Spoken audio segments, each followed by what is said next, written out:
you not. And, we've talked about this before, but I spent just a moment and I never went back meditating or just looking at this design. I had my laptop. The laptop was open.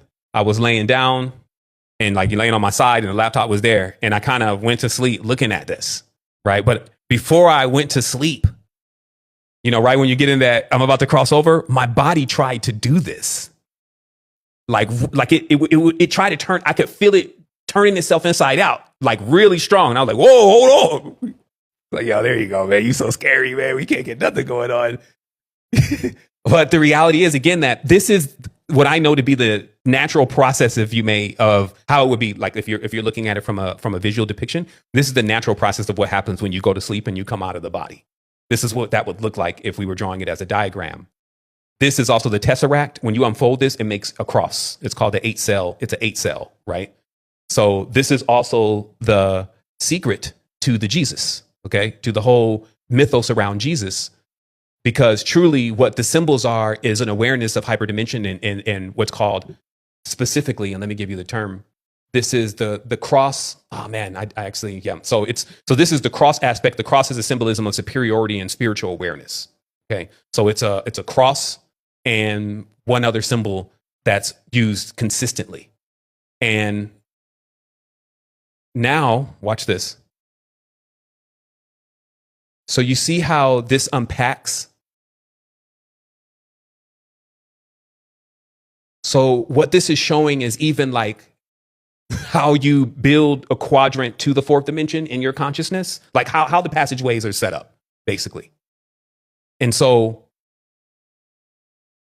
fourth dimension in itself is like the dressing room to the reality. It doesn't abide by time and space. You can insert yourself into certain parts of time and you can exit from certain parts of time.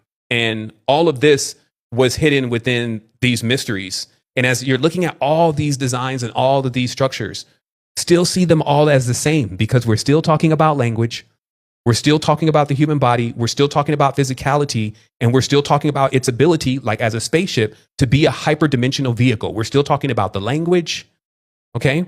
So, but then, and let me kind of get my window set up here. Totally disappointed in my windows today. I don't know what they were doing while I was doing the rest of the work. Give me one moment here, everyone.